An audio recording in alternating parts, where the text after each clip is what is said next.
AI by itself is like an idle leg muscle until you decide to get up out of your chair and go for a walk. It won't do anything until you tell it to. But an AI agent will work for you even when you are sleeping. In this episode of Life at 100 Megahertz, we explore Agentic AI. You know, when we really think about our relationship with software, we have this deeply ingrained expectation that it basically behaves like a vending machine. Right. You press a button, you get a result. Exactly. There's B4. And, a specific candy bar drops down. It's this closed loop of predictable physics, just a direct binary input-output relationship. And if you press B4 and nothing happens, well, you know the machine is broken. Yeah, you call a mechanic, they find the jammed coil, and they fix it. It's safe. It's a very comforting paradigm, honestly. I mean, the machine only does exactly what you tell it to do, right when you tell it to do it. It has no agency, no ambition. It definitely doesn't have the ability to, walk down the hall and buy a different candy bar if the one you wanted is out of stock. Right. Absolutely not. We like our tools to just wait patiently in the toolbox until we pick them up. But if you look at the technological landscape right now, I mean, specifically what is happening today, Thursday, June 11, 2026, that whole vending machine paradigm is just completely shattering. It really is. We are dealing with systems now that they don't just wait for a button press anymore. Right. They look at the inventory, realize you're hungry, order a restock, and negotiate a better price with the supplier. Yeah. All while you're asleep. Which is the absolute definition of muddy waters for anyone trying to manage or secure these systems, or even just understand them. Yeah, because we aren't really talking about a tool anymore, are we? No, not at all. We are talking about autonomy. We're talking about a system that actually holds a goal in its mind and independently navigates the chaotic digital world to achieve it. So welcome to today's deep dive. We have a pretty massive mission ahead of us today. We really do. There is a lot to cover. We are exploring a towering stack of technical briefs, cybersecurity incident reports, industry roadmaps, and they are all entirely focused on one phrase that is just dominating the tech space right now. Yeah. Agentic AI. It's everywhere. You can't read a tech blog without seeing it. Right. And our goal today is to cut through the overwhelming, frankly exhausting tech hype and give you, the listener, a real shortcut to being deeply informed. Because we need to figure out exactly how our digital and physical lives are fundamentally changing as we speak. Exactly. Because whether you're an IT pro trying to lock down a corporate cloud environment, or you're just someone desperate for a robot to finally fold your laundry, this transition is going to impact you. And it is happening at a pace that is honestly difficult to overstate. I mean, the architectural shift from the reactive language models we all played with just a year or two ago. Like the basic chatbots. Right. The transition from those to the proactive agentic frameworks being deployed in enterprise environments today is staggering. Yeah. We are moving from a system that generates text to a system that generates action. Let me throw out an analogy that really helped me crystallize the difference when I was reviewing all this documentation. Yeah, analogies are crucial here. So if traditional generative AI, like those standard chatbots we've been using, is like a highly knowledgeable but incredibly timid research assistant who only speaks when spoken to, Right. then Agentic AI is like a highly capable digital coworker. And this isn't an intern.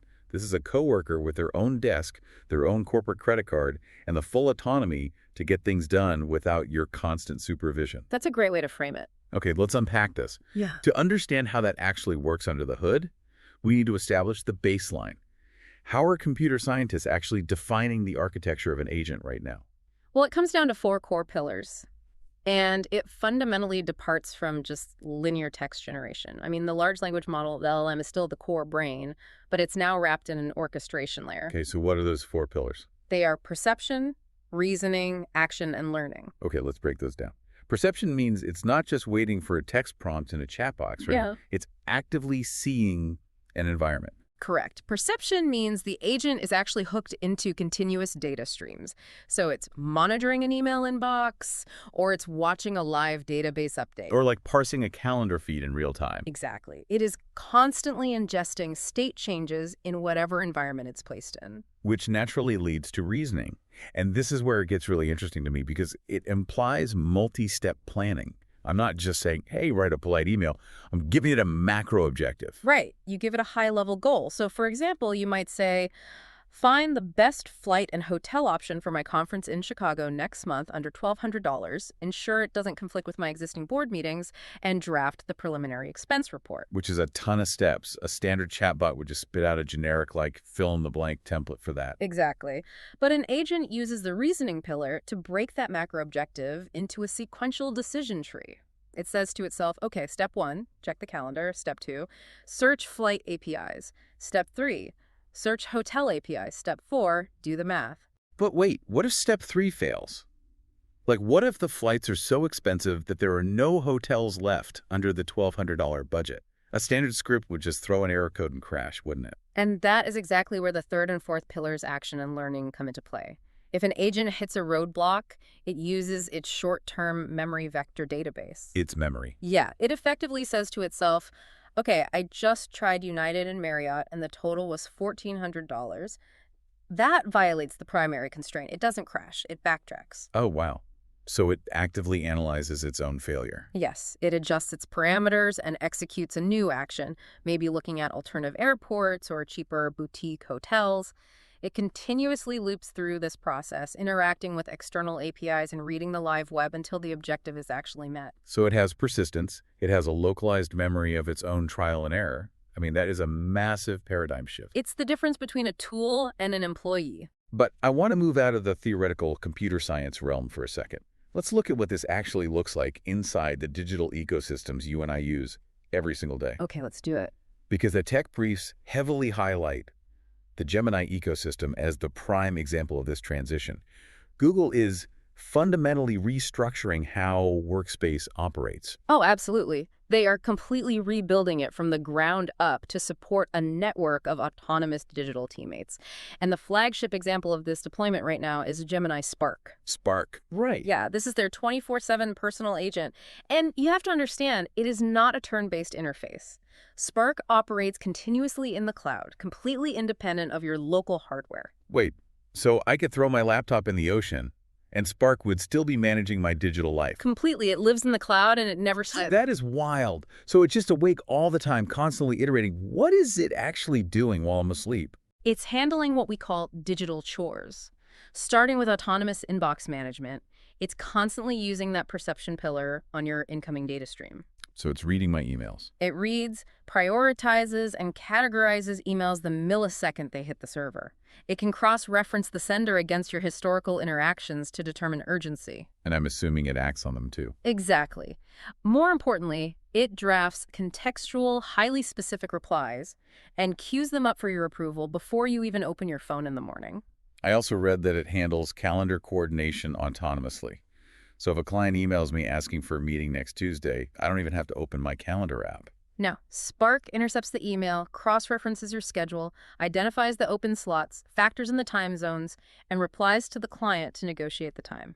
And if I understand the architecture correctly, it can also use its action capabilities to reach into my Google Drive, right?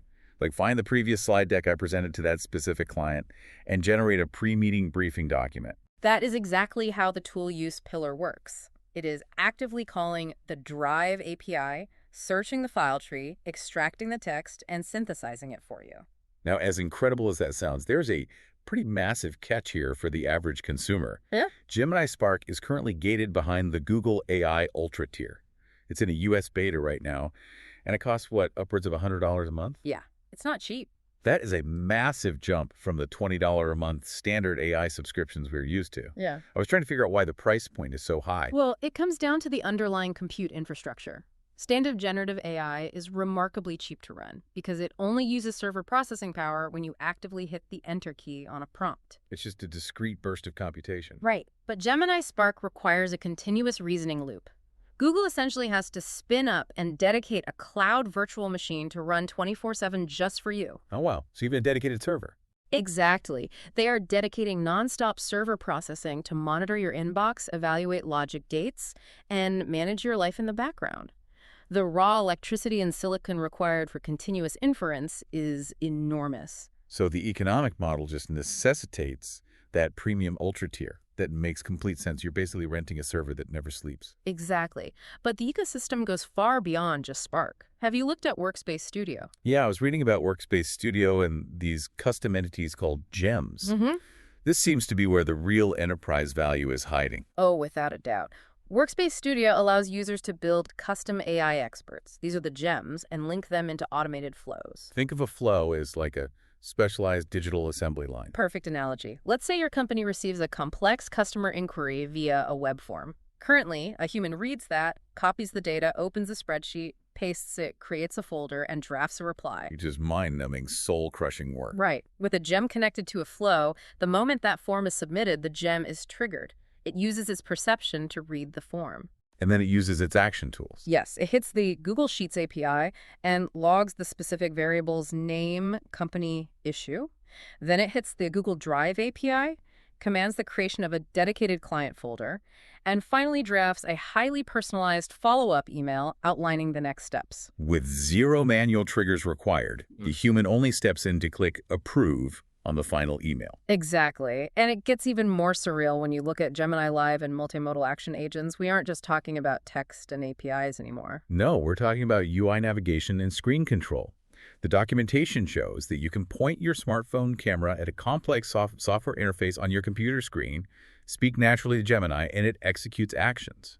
Right. The agent can literally execute clicks, open menus, and type commands on your behalf by understanding the visual layout of the software. So the agent is essentially acting as a robotic mouse and keyboard. Yes. It uses computer vision to parse the graphical user interface, figures out where the settings button is, and sends the actual coordinate click data. And on the enterprise side, they're rolling out agent-to-agent orchestration. I was fascinated by this. It's the multi-agent mesh. This is where the technology truly scales up. You might have a deep research agent whose only job is to autonomously conduct thousands of web searches, scrape financial data, and synthesize a massive report. But it doesn't just stop and wait for a human when it's done. No.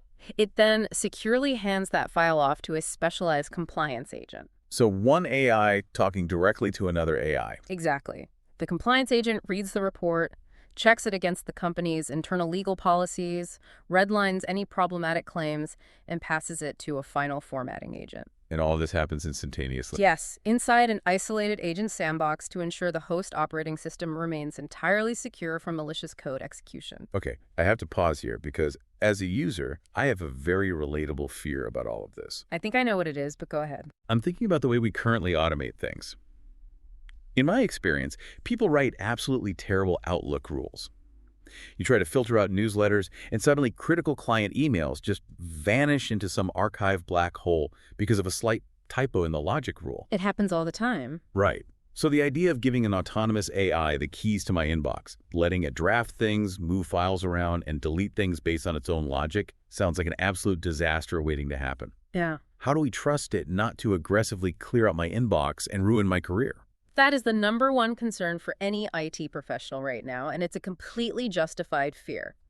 But to understand why the risk profile is different, we have to look at how the troubleshooting paradigm has fundamentally shifted. Okay, how so? We have to stop thinking of these agents as rigid binary code. An Outlook rule is an if X, then Y statement. It is brittle. Right, if an edge case occurs that the programmer didn't explicitly define, the rule just fails silently. Exactly. But AI agents do not use binary logic. They operate on semantic reasoning. I love that concept. When I was trying to explain semantic reasoning to a friend the other day, I used a cooking analogy. Let's hear it. So, if you give a rigid robot a recipe that calls for kosher salt, and it opens the pantry and only finds sea salt, the robot crashes. It throws an error code because the exact text string kosher salt wasn't found. Right. But if you give that same recipe to a human chef, they understand the semantic meaning of salt. They know it's there to provide salinity. So they grab the sea salt or maybe even a splash of soy sauce and keep cooking. That is a perfect analogy. The agent understands the underlying intent of the task, not just the hard-coded keywords. So it understands the context of the data. Yes. And because of this semantic flexibility, the way errors occur and the way we govern them is handled by a really sophisticated 3-tiered troubleshooting ecosystem. Okay, how does that 3-tier system actually play out in a live environment? Well, Tier 1 is the AI's internal self-correction. Unlike that brittle Outlook rule, the agent has a reasoning loop.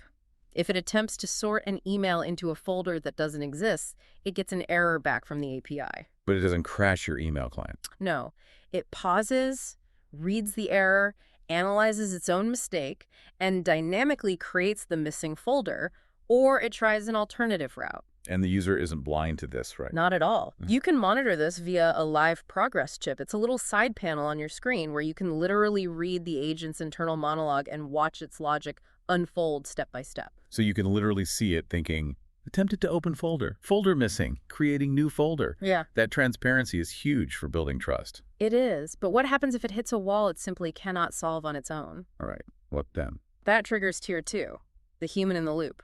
If the AI encounters a logical contradiction, say an email is marked both urgent and spam, it halts. It doesn't guess and risk deleting a priority invoice. Exactly, it alerts you. You can click a button that says, take over task, you step in, clear the hurdle, and then hand the reins back to the agent. And here is the magic part, based on what I read. Mm-hmm. You use natural language patching to fix the behavior, meaning I don't have to open up a command line and rewrite Python code. No, you just speak to it. You say, hey, you archived that email from vendor X, but that's actually a priority invoice. In the future, flag emails with invoice numbers from them as high priority. And it just learns that. Yes, the agent instantly updates its own internal skill layer and memory. You're coaching it, just like you would coach a human coworker. Which leaves tier 3 for the local IT help desk. And I'm assuming the IT guys aren't going to be sitting around debugging the AI's neural weights. No, their role entirely shifts. They are no longer fixing broken individual rules for end users. Their job is to manage the global guardrails. Like maintaining the secure API plumbing. Yes, and setting hard-coded unbreachable policies. For example, IT might hard-code a global rule stating that no AI agent under any circumstance has the permission to permanently delete an email across the entire corporate domain. So they become more like digital forensics investigators. Exactly. When an agent does make a mistake, IT pulls the execution audit trails to see exactly which logic node failed. Okay, so we know these tools are out there, and we understand the guardrails keeping them in check. But I want to pivot to the practical side for a minute. Sure. How does someone listening right now actually start building with this? If I don't have a computer science degree, am I just locked out of the agentic revolution? Not at all. The accessibility is what is driving this rapid adoption. The technical briefs outline 4 incredibly distinct paths to experimentation, ranging from absolute beginner to enterprise developer. Okay, what's path 1? Path 1 is the immediate test, and it requires absolutely zero setup, no coding, and no special software. You just use Gemini Pro extensions. So you just open the standard chat interface. Right. But instead of asking a question, you give it a multi-step prompt that forces the agentic behavior. You tell it, search my Google Drive for any document containing Project X, summarize the projected timelines from those docs, and save a draft update in my Gmail. And because the extensions are integrated natively, you literally just sit back and watch it orchestrate the API calls across Drive and Gmail right in front of you. It's a fantastic way to grasp the concept of tool use. But if you want to build something more permanent, something structural, you move to path 2, which is the low-code route. Right. This is where you use Google Workspace Studio's visual flowchart builder. If you are a visual learner, this is an absolute goldmine. You don't write code at all, do you? You just drag and drop conceptual blocks on a canvas. I was looking at screenshots of this interface, and it looks a lot like digital mind mapping. That's exactly what it looks like. You have a starter block, which is the trigger, say, an incoming email, and then you draw a line to an action block, like Google Sheets. And the brilliance of the visual builder is how it handles variables. You can visually map the data passing from one app to the next, right? Exactly. You drag a line from the sender name variable in the Gmail block directly into the column A variable in the Sheets block. You can hit test run and watch the execution logs light up visually as the data moves through the pipeline. It completely democratizes complex API orchestration. But let's say you are an enterprise developer and you need raw power. Path 3 is the tech-heavy route. Yes. This involves the Gemini Enterprise Agent Platform, Agent Studio, and the Agent Development Kit, or ADK. So this is where you strip away the visual training wheels. Right. You use Python or TypeScript. You are writing the raw code that defines the agent's specific reasoning parameters and memory structures. And this is where that agent sandbox comes back into play, isn't it? Because if I write a Python script that accidentally tells an agent to recursively delete files, I really don't want it executing that on my actual hard drive. Precisely. The sandbox is an isolated, highly secured virtual machine. You let the agent generate, compile, and run Python code to solve complex data problems inside this sealed container. So it can crunch numbers, make mistakes, and crash. But it can never reach out and touch your local operating system or the live corporate network until the code is rigorously verified. That makes sense. And then we get to path 4, which I found, honestly, the most fascinating. Open source frameworks, things like Crew AI or LangGraph, Ah, yes. This isn't just building one agent, it's building a society of agents. which sounds like science fiction. It does, but LangGraph, for instance, operates almost like a mathematical state machine. You're defining nodes and edges. Each node is a highly specialized agent, and the edges are the communication pathways between them. So you could build like a simulated IT department. You create a tier 1 help desk agent, give it the ability to read incoming tickets, and tell it to handle password resets. Right. Then you create a sysadmin agent with deeper permissions to access server logs. Exactly. And if the help desk agent gets a ticket it can't resolve, it autonomously writes a summary of the problem and passes the digital ticket across the network to the sysadmin agent. It just hands it off. Yep. The sysadmin agent runs a diagnostic tool, appends the server logs to the ticket, and passes it back to the help desk agent to draft the response to the user. Watching these open source frameworks run is literally like watching a digital brain coordinate its own synapses. But this brings up a massive logistical question for a lot of people listening. We've been talking heavily about Google and open source. What if you work at a massive corporation that is completely locked into the Microsoft ecosystem? Are you just completely left out of this? Not at all, but the integration pathway is entirely different. If you are stuck in Outlook and Teams, you have 3 primary options. First is the no-code middleware path. Okay, what does that look like? You use platforms like Make.com, Zapier, or Relay.app. These act as universal translators. You can set up a visual trigger in Outlook, send the payload to a Google AI Studio API block, let the Gemini model do the semantic reasoning, and then pass the processed response back through Zapier into Outlook. So it acts as a perfect middleware sandbox to test workflows without tearing out your core infrastructure. Right. But middleware can be brittle, right? What if you need it native? Then you rely on enterprise data stores. If your company pays for Gemini Enterprise, Google Cloud actually allows IT to configure native secure connectors using the Microsoft Graph API. And the Graph API is basically the skeleton key to a Microsoft environment, right? Exactly. It connects everything: emails, SharePoint files, Teams chats. By linking the Gemini agent to the Graph API, the agent can perform federated searches natively inside your Microsoft data lake without moving the data to Google's servers. And finally, if you just want simple access, there are third-party Microsoft Office add-ins like AI Perfect Assistant that simply drop the AI interface directly into your Outlook sidebar. Right, for quick localized tasks. Okay, so we've established that the tools are incredibly powerful, surprisingly accessible, and can be integrated into almost any workflow. But that accessibility is exactly what terrifies cybersecurity professionals. Oh, it keeps them up at night. We have to look at the enterprise risk. What actually happens when you unleash thousands of these non-deterministic autonomous agents inside a corporate network? If we connect these to the bigger picture, this is the most critical paradigm shift in modern cybersecurity. The industry is in a state of absolute panic because the entire philosophy of defense has to change. Because we're not just building walls anymore. Right. For decades, the goal was securing data. You build a firewall and you put the data inside. But now we have to secure autonomous actors. And the first massive controversy we hit is machine identity and privilege drift. Break down privilege drift for me. How does an agent differ from a normal script? Well, when you set up a simple email forwarding rule, it operates under your specific human user profile. It is bound by your exact permissions.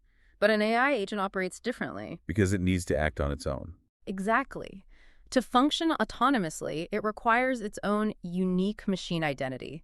It needs its own login credentials, its own dedicated OAuth API tokens, its own persistent access to cloud databases. It effectively becomes a Silicon employee. And I imagine hackers are just salivating over that. Oh, absolutely. Hackers don't just want to steal an Excel file anymore. They want to hijack an agent's OAuth token. Because if they compromise an agent that has broad read-write access across a network, They can do whatever they want. they can use the agent's own automated speed to escalate privileges, move laterally through the servers, and exfiltrate data at machine speed. But it's not just external hackers that are the problem. I was reading about the internal threat of shadow agents. Shadow agents are a huge blind spot. We just talked about how easy it is to use Zapier or Workspace Studio. Employees are building their own unauthorized autonomous workflows to make their jobs easier, and the IT department is completely blind to it. Which is terrifying. You have rogue agents moving sensitive corporate data around in the background, entirely Uh-huh. unaudited. That is the nightmare scenario for compliance officers. And it feeds directly into an even deeper structural flaw in agentic AI, the lack of judgment problem. I read an original hypothetical scenario in the sources that perfectly captures this, and it is honestly chilling. Because agents are non-deterministic, they figure out their own path to achieve a goal, right? Right. So the scenario goes like this. An AI financial agent is deployed by the CFO. It is given a very clear high-level goal: optimize our monthly cash flow and aggressively reduce overlapping software subscription costs. Which is a perfectly reasonable business objective. Exactly. So the agent scans the corporate ledger and notices a massive monthly recurring expense for a suite of specialized cybersecurity monitoring software. It looks at the utilization logs and sees that this software hasn't actively blocked a major threat in 6 months. Oh, no. So operating purely on its optimization parameters, the agent autonomously cancels the critical cybersecurity subscription. It accomplishes the goal perfectly. It saved the company thousands of dollars, but it failed entirely at understanding real-world context. And that is the terrifying reality of intelligence without judgment. The AI's math was flawless, but its context was zero. It doesn't understand the abstract concept of insurance, does it? No. Or the devastating physical and financial reality of a ransomware attack. It just sees a line item that can be reduced to hit a mathematical optimization metric. Which naturally raises the ultimate billion-dollar legal question: the accountability void. Let's say a different agent, an autonomous purchasing agent, is trying to optimize the supply chain. It hallucinates a supply shortage and mistakenly signs a legally binding, unauthorized $50,000 contract with a vendor for copper wire. A very plausible scenario. Who is legally liable to pay that invoice? Is it the employee who typed the initial prompt? Is it the IT team that configured the agent's API permissions? Or is it the developer in Silicon Valley who built the underlying language model? Corporate lawyers and federal regulators are scrambling to define this right now. We are staring into a massive legal gray area. Where does human accountability end and autonomous liability begin? It's a total unknown. If an agent commits corporate fraud to achieve a revenue target, can you put a CEO in jail for the actions of a black box neural network? It's a terrifying precedent. And we don't have decades to figure this out because the timeline detailed in these roadmaps is incredibly aggressive. It's happening now. The industry is rapidly transitioning from an application-based economy to an intent-based economy. Right. We are moving toward what analysts call the multi-agent workforce, or the agentic mesh. Explain the agentic mesh. Currently, to do our jobs, we open 5 different applications: Slack, Salesforce, Excel, Outlook. In an intent-based economy, the human just states the intent. You manage a mesh of specialized agents, and they talk to the applications for you. And when you look at the adoption curves, 2025 was the clear transition year. That's when we saw roughly 40% of enterprise applications begin embedding basic task-specific agents. But the roadmaps point to 2028 through 2030 as the real inflection point. That is when we hit the true agentic mesh. So we aren't just talking about individual tasks anymore. No, we are talking about macro processors, entire autonomous departments. You could see an entire software QA testing department run by a mesh of AI agents continuously testing code, logging bugs, and patching vulnerabilities 24/7. And this means the traditional IT profession is going to be completely unrecognizable. They won't be managing hardware or application updates anymore. They will shift entirely to agent governance and continuous digital forensics, policing the behavior of the machine workforce. Okay, the legal and security risks are undeniably massive when these agents are operating inside the metal boxes of our laptops and cloud servers. But the landscape completely and utterly changes when we take these highly capable autonomous agentic brains and put them into physical metal bodies. This is where it gets very real. I want to transition into the physical world because the exact same technology running Gemini Spark is now being poured into humanoid robotics. This is the frontier of embodied AI, or physical AI. What's fascinating here is how the robotics industry has pivoted. Well, for decades, robots were hard-coded. A robotic arm on an assembly line was programmed with precise geometrical coordinates to weld a specific door panel. If the door was 2 inches out of alignment, the robot just welded the air. It was blind. But now they're dropping these agentic brains into humanoid hardware powered by what they call vision language action models, or VLA models, combined with world models. Exactly. A standard LLM takes in text and outputs text. A VLA model takes in visual pixel data from a camera, processes a natural language command from a human, and translates its semantic reasoning directly into motor torque values. It outputs physical motion. Yes. So a VLA model allows a robot to look at a chaotic room, hear the command "clean this up," reason through the geometry of the objects, and act. Exactly. And phase one of this deployment is not science fiction. It's happening right now in controlled industrial pilots. Like where? Give me some examples. Automotive giants like BMW are already running active pilots using bipedal humanoids for high-voltage EV battery assembly, specifically because the AI can visually adapt to slight variations in the parts. Japan Airlines is trialing them for heavy airport logistics and baggage handling. Tesla is aggressively scaling production of its Optimus Gen 3 units for its own factory floors. And it's not just the hardware, it's the intelligence layers running them. I was reading about a startup called Physical Intelligence and their Pi.7 model. Oh, that model is incredible. It allows a robot to walk into a completely unfamiliar room and adapt its physical behavior on the fly through a continuous inference loop. If it is trying to fold a shirt and drops it, it doesn't just keep moving its arms in the air like an old factory robot. Right, visually recognizes the failure. It reaches down, picks the shirt up, and tries again. Wall Street estimates are already pointing to 90,000 global shipments of these humanoids in the near term. And that is just the industrial pilot phase. Phase 2, which Industry Roadmaps project for the 2028 to 2030 window, is the mass market transition. As manufacturing scales, the cost per unit is projected to plummet into the $20,000 to $50,000 range. Which changes the economic calculus completely. At $30,000, the return on investment for a 247 autonomous warehouse worker that doesn't need sleep, healthcare, or lighting is mathematically impossible for logistics firms to ignore. They're projecting 1.2 million annual units entering the workforce. And this is where the digital and physical meshes converge. You will have a digital AI agent monitoring global supply chain data. It spots a shortage of microchips. It autonomously orders more. And then it natively tasks a physical humanoid agent on the warehouse floor to go unload the specific delivery truck when it arrives. Seamlessly. So hearing all this industrial success, I have to ask the question that literally every single person listening is thinking right now. Yeah. When can I buy one of these things to clean my house? It is the absolute holy grail of consumer robotics, the home butler. And the early offerings are actually starting to hit the market.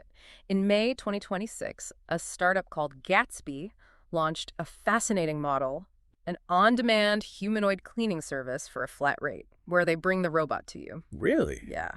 And in China, massive tech firms like Giga AI are already testing the Sealight S1 in residential homes, and they're slating it for retail at around $15,000. I also saw a company called 1X taking pre-orders for a model called the NEO. And what's wild about the NEO is that it's a soft body robot. It's built with muscle-like synthetic fibers instead of rigid hydraulic metal, specifically so it won't severely injure a pet or a toddler if it bumps into them. Which is a huge safety feature for the home. And they are pricing it at around $20,000 or $499 on a month subscription model. But there is a massive catch to all of these consumer models right now. Full unassisted autonomy for the home does not exist yet. Wait, if they can build a car battery, why can't they unload my dishwasher? Because human homes are wildly unstructured environments. Think about it. A factory floor is highly predictable. The lighting is constant, the floors are flat, and the objects are standardized. A living room is absolute chaos. Exactly. There are dog toys on the floor, varying lighting conditions, clear glass wine glasses that confuse depth sensors, and toddlers running around. That level of chaos breaks the AI's internal world model. It cannot confidently predict the physics of the room. So how are these companies promising home cleaning right now if the AI gets confused by a wine glass? Teleoperation.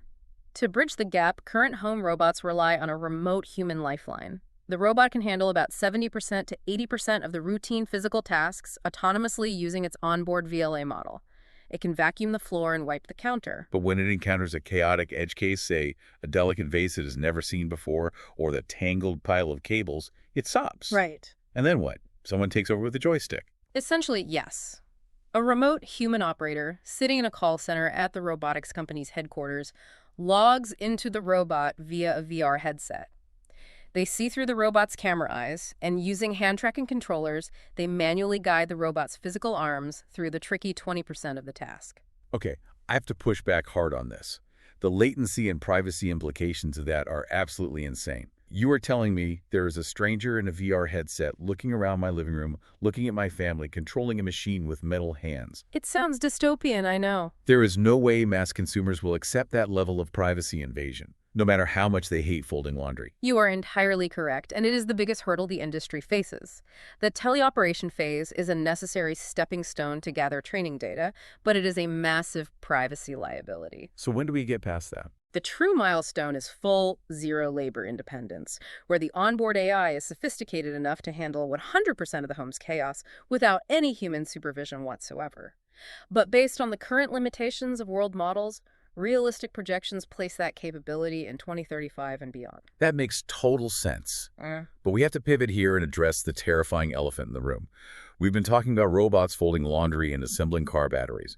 But the exact same hardware, the exact same VLA models, and the exact same semantic reasoning engines are currently being deployed on live battlefields. Yes, they are. If these models can be trained to recognize a wine glass, they can be trained to recognize a human silhouette. We have to confront the dark side of this transition, machine speed warfare. It is the most sobering aspect of this entire deep dive. This raises an existentially critical question about the future of human conflict. We are no longer looking at a traditional arms race. We are in the middle of an intelligentized arms race. I was looking through the military intelligence reports, and they specifically mentioned these viral videos released by the Chinese PLA. They show these four-legged robotic wolves, essentially robot dogs, armed with automatic infantry rifles on their backs, participating in live fire exercises. Those videos made huge waves. It instantly made me think of Star Wars, The Phantom Menace. Are we actually looking at an imminent droid invasion? Are we about to see millions of identical bipedal robots marching in formation across a sovereign border? We need a serious physics-based reality check on the Star Wars scenario. While those PLA videos are absolutely real and highly effective propaganda, a massive sustained robotic ground invasion faces three massive physical bottlenecks that Hollywood movies conveniently ignore. Okay, what's the first bottleneck? First and foremost is the power problem. Right, battlefields don't have convenient charging stations. Exactly. An electric combat humanoid running at full physical exertion, carrying armor and weapons, will drain its lithium-ion battery in roughly 1 to 2 hours. You simply cannot run a sustained military campaign marching for weeks across rugged terrain without a massive, vulnerable mobile charging grid trailing right behind them. And I imagine the second bottleneck is communication. Right, electronic warfare. Robotic armies rely heavily on network synchronization and active sensors like radar and LiDAR. Modern electronic warfare is devastatingly effective. So they just jam the signals. Yes. A defending force can blast a battlefield with broadband radio and GPS jamming. It blinds the robot's sensors and severs their communication mesh. Without that link, a multi-billion-dollar droid army quickly degrades into uncoordinated stationary paperweights. And the third bottleneck has to be the sheer cost, supply chain economics. It is vastly cheaper and tactically more effective to build a swarm of 10,000 small $500 explosive kamikaze drones than it is to build, maintain, program, and transport complex $20,000 bipedal humanoid soldiers. Okay, so we aren't going to see a Phantom Menace droid army next week. Yeah. But you're saying a different, arguably more insidious kind of automated war is happening right now. Yes. From the present day through 2028, military strategists are deploying what they call first-wave attrition packs. Attrition packs. These are highly expendable robotic dogs, wolves, and tracked drones deployed for the most lethal tasks. Urban door-to-door clearing or beach landings. Their sole purpose is to draw the first wave of enemy fire, saving human infantry. Then, looking at the 2028 to 2035 window, the doctrine shifts to mixed human-machine hybrid swarms. Oh, how does a hybrid swarm operate? A human commander sits back and gives a high-level intent, like secure this grid coordinate. The agentic swarm then autonomously coordinates its own tactics. It decides internally which drones scout ahead, which drones deploy electronic jamming, and which drones execute kinetic strikes. And running parallel to all of this physical violence is deepfake cognitive warfare.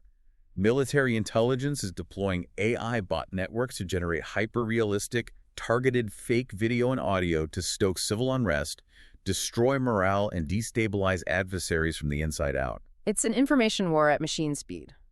But this brings up the most crucial, fundamentally terrifying question of this entire AI transition. If an armed AI system is operating autonomously, moving through a city, how does it know who to shoot? How does an algorithm tell a friendly soldier from an enemy combatant? In military legal terms, this is known as the principle of distinction, and the mechanics of how AI attempts to solve this are complex. For friendly forces, the AI relies on cryptographic handshake. How does that work? Ground troops wear active, encrypted IFF tags identification friend or foe. These tags constantly emit a mathematically secure changing electronic token. If the autonomous robot detects the correct cryptographic handshake, or if the human is standing within a highly specific GPS-designated blue territory via dynamic geofencing, the AI logs them as a friendly. Okay, that covers friendly troops. But what about differentiating an active enemy combatant from an innocent civilian? That is where it relies on VLA target profiles. The AI uses its computer vision to scan the environment for highly specific visual markers. It looks for the geometric shape of a combat helmet or the distinct silhouette of a specific assault rifle. And thermal imaging too, right? Yes. It uses infrared cameras to scan for thermal signatures, detecting the specific heat bloom of a recently fired weapon barrel. It even uses tactical behavioral analysis. It analyzes the gait and movement of a group of humans. Are they moving in a coordinated tactical wedge formation? Are they actively taking cover when a drone flies overhead? But here is where the theory violently collides with reality.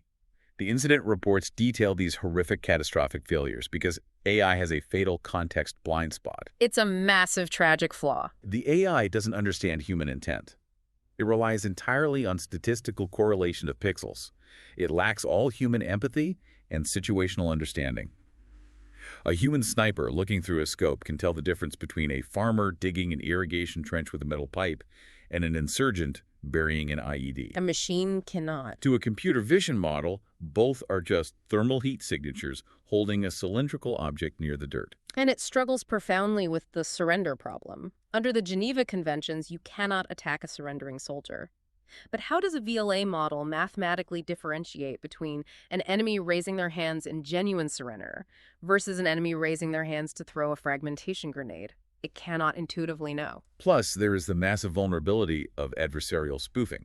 Spoofing the AI's vision. I've seen examples of this. Right. An enemy can print highly specific mathematical pixel pattern optical illusions on their clothing. To a human eye, it just looks like a weird static pattern. But to a convolutional neural network, that pattern scrambles the visual processing. It can trick the AI into classifying an enemy soldier as a friendly civilian or render them completely invisible to the targeting algorithm. And yet, despite all these massive, lethal flaws, the rush to deploy is unstoppable. Live deployments are happening right now. In Ukraine, they are using the Saker Scout drone. Because electronic warfare constantly jams the video feed to the human pilot, the drone uses onboard AI chips to autonomously recognize and strike armored targets without human permission. Russia is deploying V2U autonomous loitering drones. Israel has heavily utilized algorithmic targeting systems like Lavender and the Gospel, which ingest massive amounts of surveillance data to generate lists of recommended targets in seconds. And the U.S. military is heavily invested in Project Maven and autonomous LUCS drones. And the reason for this aggressive deployment is simple. The bottleneck of war is no longer firepower, it is the speed of decision-making. Human brains simply cannot process radar data, drone feeds, and radio chatter fast enough to counter an incoming AI-driven drone swarm. Militaries feel existentially forced to give their own AI systems more autonomy just to keep up with the machine speed attacks of their adversaries. It is a runaway technological cycle. Which brings us to the most urgent question. With the stakes this incredibly existentially high, who is stepping in to enforce the rules? If the technology is outpacing human cognition, how is global governance attempting to hit the brakes? It's a scramble, to put it mildly. And more importantly, what can you, the listener, do to defend your own digital life today? Let's start with the global stage. The United Nations is acutely aware that they are losing the race against the technology. They are fighting on two major fronts right now. On the military side, the UN's Convention on Certain Conventional Weapons, the CCW, is operating under a strict 2026 deadline, heavily pushed by the Secretary General, to draft a legally binding international treaty on lethal autonomous weapon systems, or LAWWs. And what exactly are they trying to mandate with that treaty? Over 70 countries are demanding a strict legal requirement for meaningful human control over any lethal decision. They want it written into international law that an algorithm cannot independently decide to end a human life. But there is massive geopolitical friction there, right? The countries actually building the AI don't want to sign that. Exactly. Superpowers leading the AI race, primarily the US and its allies, strongly oppose rigid, restrictive formulations like meaningful human control. They advocate instead for a softer standard of good faith human judgment. Which is pretty vague. Their argument is that rigidly banning autonomous functions could restrict legitimate defensive capabilities, like autonomous anti-missile systems that must react faster than a human to save lives. And frankly, in a geopolitical arms race, no superpower wants to unilaterally cede a technological advantage. But the pushback isn't just coming from politicians. The sources highlight a truly historic intervention by Pope Leo XIV. In February and March of 2026, he released a major encyclical titled Magnifica Humanitas. He explicitly called on the global community to disarm AI. Yes, and he framed it as a dual mandate. Militarily, he argued that it is fundamentally morally impermissible to dissolve the moral chain of responsibility into a black box algorithm. A machine cannot be held accountable, therefore a machine cannot be given the power of life and death. Exactly. But he also attacked the commercial side. He called for a halt to AI being driven by a ruthless logic of corporate competition and geopolitical dominance. He warned that the intent-based economy risks treating humans as passive, quantifiable data points rather than entities with inherent dignity. And on the civilian governance side, trying to rein in that commercial rush, the UN has launched the Global Digital Compact. They activated an independent scientific panel modeled heavily on the IPCC for climate change to provide unbiased, factual baselines on AI capabilities, with their first major report due in July 2026. But their most actionable push is for global know your customer rules for cloud computing. I was fascinated by this. It's designed to combat AI deniability. Explain why rogue states need cloud computing in the first place. Well, training a frontier AI model requires tens of thousands of highly specialized, incredible expensive GPUs clustered together in massive data centers. Like the ones Google and Microsoft own? Right. A rogue state or a terror cell cannot easily buy and smuggle 10,000 physical GPUs, but they can lease them virtually from major cloud providers using shell companies. Ah, I see. The Know Your Customer rules would legally mandate that cloud providers mathematically verify exactly who is renting their supercomputers, preventing bad actors from hiding behind digital proxies to train offensive cyber warfare models. Okay, so the UN and the Vatican are trying to manage the macro-level threat, but let's bring this down to the micro-level. Yeah. So what does this all mean for you listening right now? We can't negotiate international arms treaties from our living rooms, but we all manage vulnerable technology every single day. We do. If hackers are deploying autonomous agents to steal credentials, what are the actionable frontline defenses you need to deploy today? The defense paradigm has to shift from passive passwords to active architecture. The first step, particularly for enterprise users, is to deploy guardian agents. Fight fire with fire. Exactly. Instead of letting an operational agent run wild on your network, you deploy a secondary, highly secure, lightweight AI whose sole job is to audit the primary AI's outputs. So it sits in the middle. It sits in the middle. It intercepts the data, checks the logic loops for malicious behavior or accidental data leaks, and instantly halts the process if it detects any unsafe deviation from the core parameters. Second, and this is for absolutely everyone listening, kill the password. You have to switch your critical accounts to passkeys immediately. Passwords, even complex ones, can be stolen by an AI phishing agent. Passkeys use public key cryptography tied directly to the secure enclave of your physical device, your phone or laptop. Which mean they are mathematically unphishable. Exactly. Even if an AI writes a psychologically flawless, hyper-personalized phishing email, and you fall for it and click the fake link, the hack fails. When the fake website asks for your credentials, your physical device will check the hidden URL, realize it doesn't match the legitimate server, and mathematically refuse to provide the private key. Third, you need to prevent indirect prompt injections. You should turn on enhanced safe browsing in your email clients. But more importantly, be incredibly careful with those AI summary extensions you install on your browser. This is a terrifyingly simple exploit.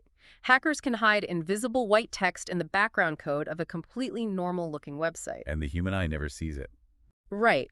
But when your helpful AI browser extension reads the page to summarize the article for you, it unknowingly ingests those hidden instructions. Those instructions could silently command your AI to exfiltrate your session cookies or draft malicious emails in the background. Fourth, you have to actively starve AI scammers of your personal data. Stop giving out your real email address to every website that asks for it. Use email aliases like DuckDuckGo's email protection or Apple's Hide My Email. If a retail website gets breached, only that specific disposable alias leaks to the dark web, and you can delete it with one click. And critically, you need to establish a family challenge phrase. AI voice cloning technology is so advanced now that it only takes about 3 seconds of clean audio grabbed from a social media video or a voicemail to map and fake a person's voice perfectly. 3 seconds. That is insane. If you receive a frantic, terrifying emergency phone call from a loved one claiming they're in trouble and need you to wire money immediately, you must ask for the secret code word. A word kept entirely offline, never typed in a text message, known only to your family. Finally, perform a ruthless machine audit.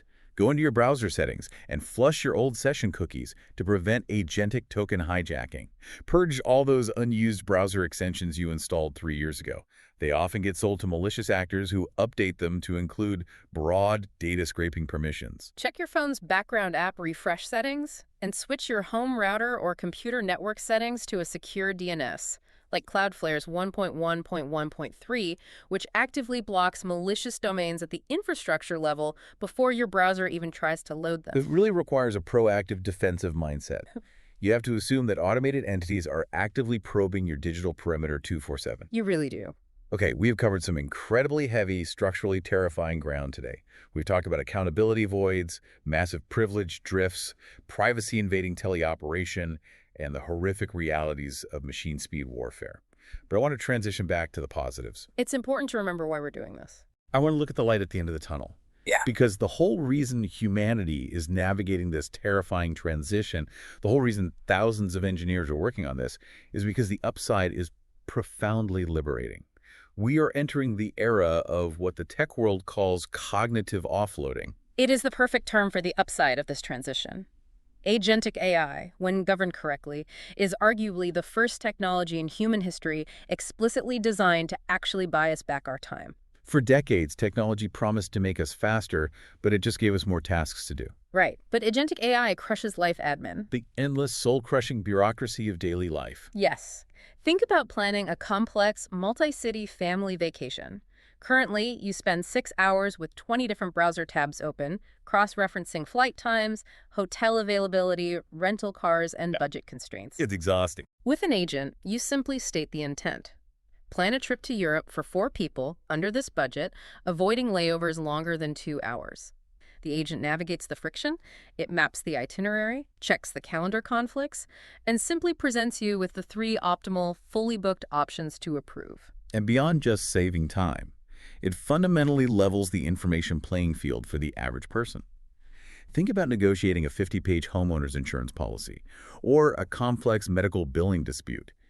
Huge corporations always have an asymmetric data advantage over you. Always. But an agent can ingest millions of data points, read that dense legal policy in 3 seconds, cross-reference it against state laws, find the hidden loopholes that a human lawyer might miss, and tell you exactly what clauses to negotiate. It physically removes the daily friction of coordination, bureaucracy, and exploitation. It is an incredible empowerment tool, but as we build this intent-based economy where machines seamlessly handle the execution of all these low-level tasks, it brings us to a deeply profound consequence that I don't think society is ready for. What's that? We are building an intent-based economy where machines remove all the daily friction of coordination, communication, and chores. But as this life admin disappears, it leaves us with a deeply profound question. Once the AI handles all the doing, what will you choose to do with all the time you just bought back? Wow, that is a heavy thought. If my AI agent executes my complex thoughts flawlessly in seconds, how incredibly frustrating is it going to be when I have to explain something twice to a human coworker? Exactly. When the AI handles all the doing perfectly, will we start expecting our spouses, our friends, and our children to be as instantly compliant and flawless as our agents? Are we going to lose the patience required for messy, inefficient, beautiful human relationships? That is the real dynamic we have to look at. We are moving from a world where software was just a broken vending machine to a reality where our digital coworkers are so flawless they might isolate us from the friction of being human. Thank you so much for joining us on this deep dive. The future is happening at machine speed, but hopefully you are now equipped to navigate it. I don't know about you, but I know that I have to babysit my Roomba for it to get its job done. If I leave it alone, it'll eventually run into a problem. AI is still in its infancy stage. We need to babysit it and be responsible parents. Be careful out there. Thanks for listening. Check out more episodes on lifeat100mhz.com.